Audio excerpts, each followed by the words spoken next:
I've always looked at that and I've always thought, wow, it's amazing. It's like this, so weird talking about pianists.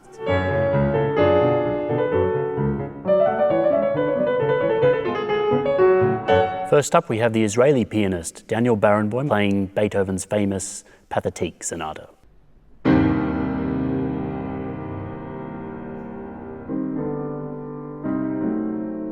Perhaps one of the most famous openings in classical music. You hear this great sense of drama, this great sense of pathos, a very declamatory style, which is why Daniel Barenboim is such a fine conductor as well. Daniel Barenboim is one of the great Beethovens of his time, and you can see this incredibly strong command, but behind it a very, very strong personality. So much music, Bach, Beethoven, is about speech. It is about announcing something, advancing one's argument, and that's very related to a story like this.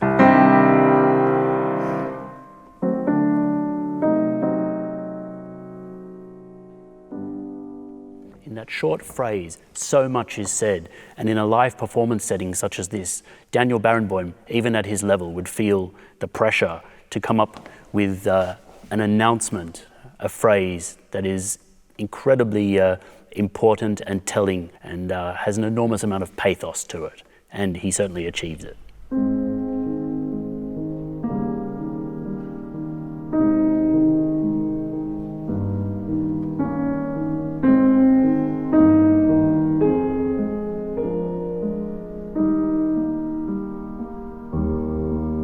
In the second movement of the Pathetique, perhaps the most achingly beautiful of all movements in classical piano repertoire, you'll notice that Daniel Barenboim is extremely adept at voice playing.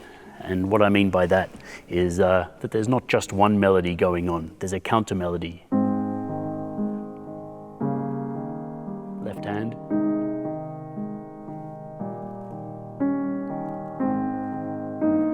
And like many great pianists, his movements are very tightly controlled. You'll see he's not moving very much because he doesn't need to. It's this incredible sense of economy. And one thing that you'll see throughout all of the pianists that I'll show you today is this great sense of economy. They only move when they need to. There's no extraneous movement or gesture. Here's a pianist you might not have heard of, but you must really listen to him because he's one of the greatest of all time.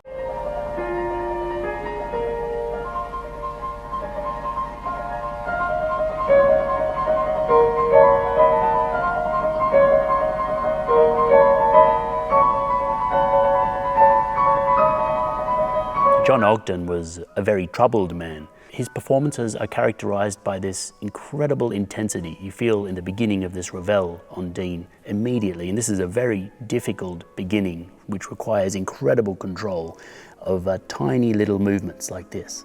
And John Ogdon has it. And these performances in the Great Hall of the Moscow Conservatory are the stuff of legend. In this section you can hear, like with Barenboim, the incredible part playing. The left hand, as is very common in piano playing, is over the right hand. But there's this incredible need for part playing and for, especially in Impressionist music, for leveling, is that there's often different things going on at the piano at the same time.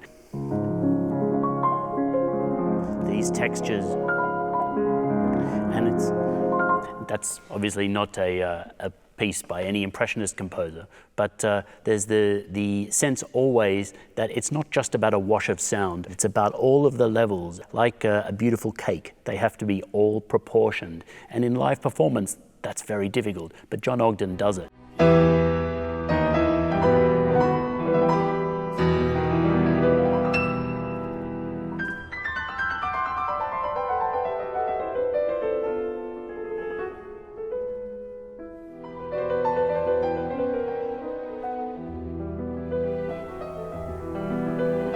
I forgot how slow it was.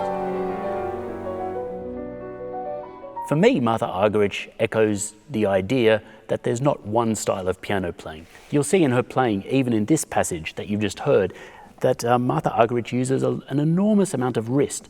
Her fingers are quite flat, and there's a lot of arm movement. Now, any piano teacher will tell you arm is essential, But there's still not one way to use your arm, and the way that a pianist will approach any piece is very much dependent on their body and the way they were taught. And of course, the way that they're reacting to the harmonic flow of the music. Martha Argerich has very, very strong forearms, very, very strong hands, though not so big, but very, very strong. Her octaves, especially in Tchaikovsky's concerto, which she's also famous for, are legendary. But you'll notice that she's playing this opening of the Chopin like a little bit like this. A lot of wrist movement. Incredibly relaxed.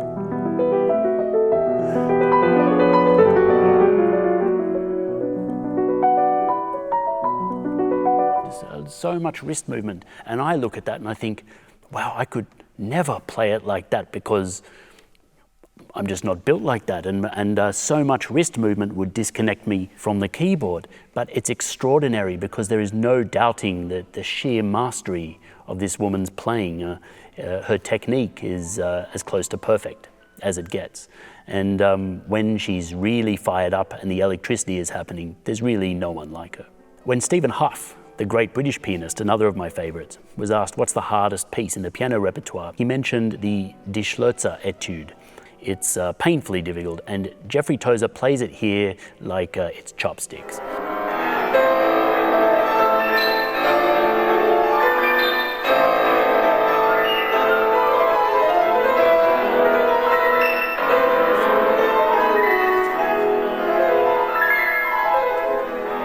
If you really wanted to look at one recording of perfect piano technique in terms of pure economy, arm supporting the hand, as your teacher will tell you, and voice playing, or voice leading and voice playing with all the levels that I mentioned before, watch Geoffrey Tozer.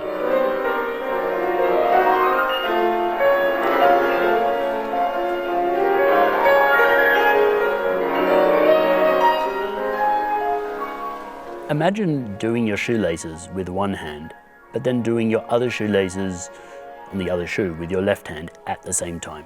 This is the Die Schlürzer, and if ever you've had to play Chopin and really get in between the keys, it's exactly like that, but that combined with the wrist. Both hands at the same time, and bringing out the melody which crosses between the left hand and the right hand. He's got these beautiful, beautiful big hands that are not too big, because sometimes I imagine like John Ogdon, the hands are so big that getting in between the black notes is difficult. His hands are the most perfect classical pianist hands you can imagine because they're strong, they're lithe, they're big, but they're not too big. And they have this gorgeous shape to them. As a pianist, I tend to look at hands a lot, which I guess people on the train are not always that keen on, but I love Geoffrey Tozer's hands. Every generation there is a pianist who is relegated to pop star status. It was Horowitz at one point, Rachmaninoff before him, and now it's Lang Lang. There is no doubt, whatever people who like Lang Lang and people who dislike Lang Lang say about him, that his technique and his sense of performance and his sense of brilliance and excitement are infectious.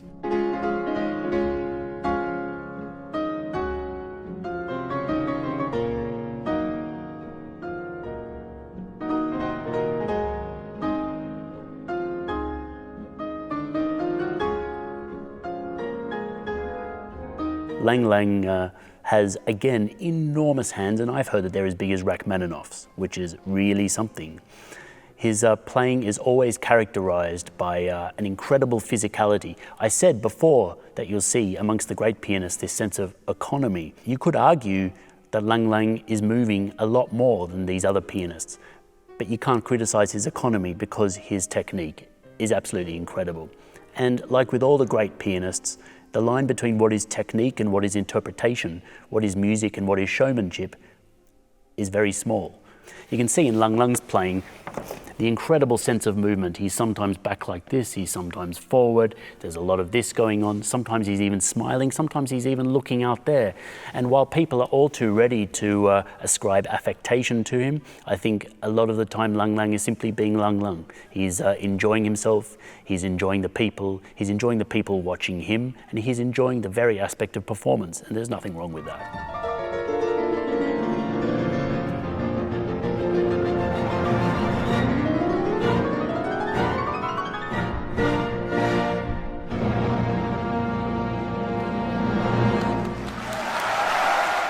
Perhaps the last of these pianists of this golden age, as it were, and he's often been called the last romantic pianist, is Shura Cherkassky.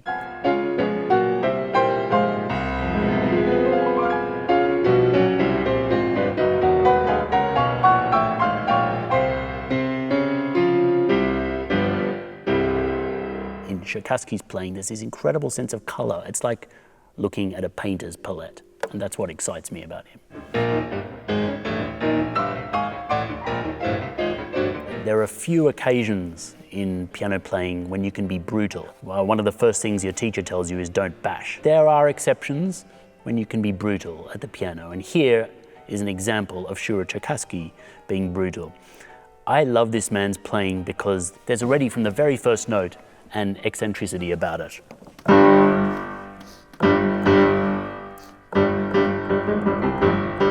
There's a bounce about it, there's a sense of showmanship about it, and it really takes me back to the pianists like Joseph Hoffman of that era, who were incredible individualists. It's like they're actually writing the piece, and in many cases these are the last masters, and the pieces were written for these masters. They were the last gods. I love this man. I love him even when I totally disagree with his interpretation or I find it tasteless, because I love who he represents and I love what he's done for music.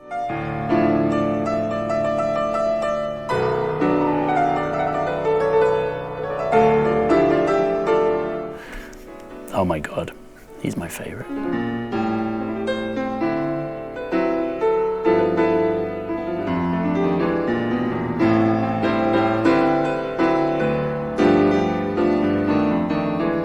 Piano playing isn't like golf or tennis where you have scores, but if I had to nominate my absolute favorite, it would be Friedrich Gulda, or Freddie Gulda, as I understand he was called.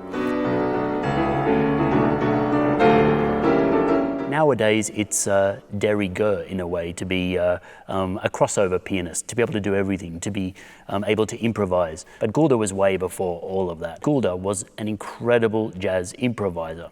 Gulda in this is playing his own composition, which is variations on a theme by The Doors. And yes, that's Jim Morrison, The Doors.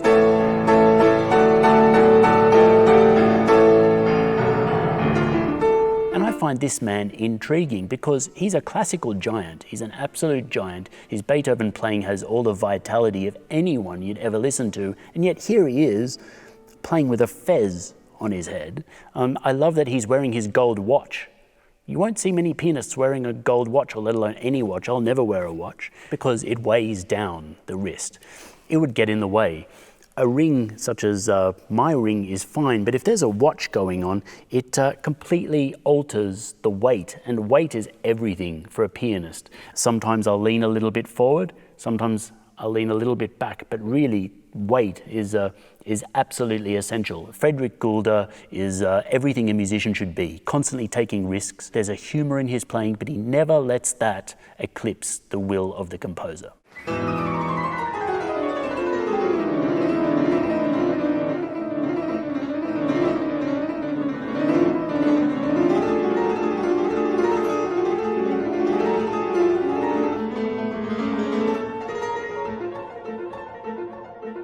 Here is Yuja Wang, a young superstar of the piano, a Chinese superstar, who, like Lang Lang, has gone to incredible heights, especially of virtuosity.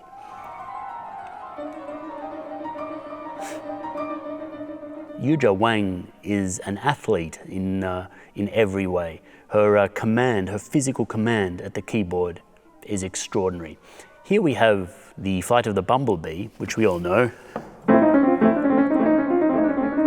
Or in my case, sometimes I do the jazz version. But Yuja Wang's doing it in octaves. An octave is this.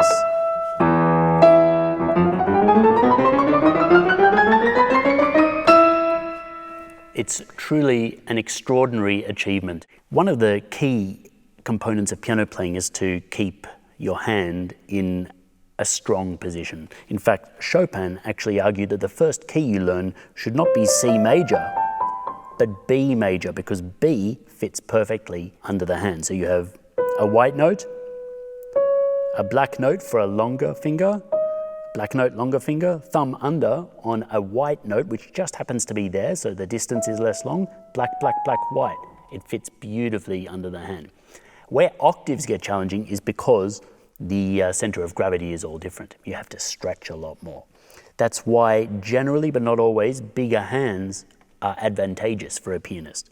Yuja Wang does have big hands, which is amazing when you consider she's not a large person, but she has big hands and she's incredibly strong, like Martha Argerich.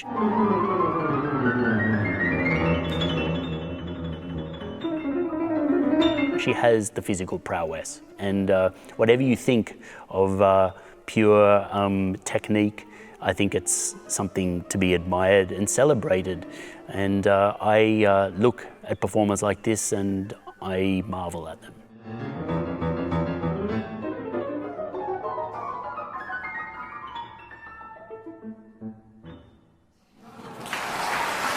I'm very excited by Michel Petrucciani this week.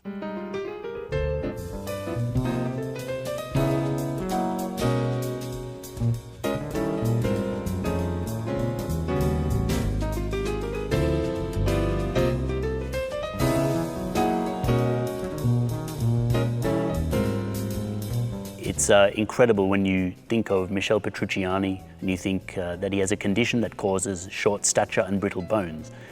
And that's got to be a challenge, especially considering what I said about the sheer physicality of pianists before, but he is as great as anyone.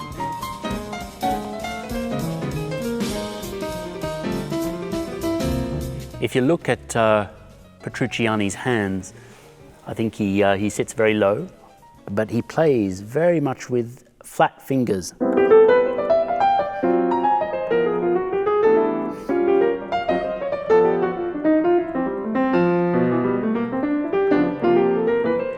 A little bit like Thelonious Monk. If you look at Thelonious Monk, who's a legend of jazz piano, you see what any classical piano teacher of a traditional background would cause them to faint or have some kind of paralysis. There's no one way to play piano, and great talent or even great genius will surmount all the obstacles put in its way. And I absolutely love the sense of time that he has here. And by time, it's what classical pianists like us refer to as rhythm and articulation. And he's an incredible inspiration, not just for jazz pianists, but for musicians worldwide.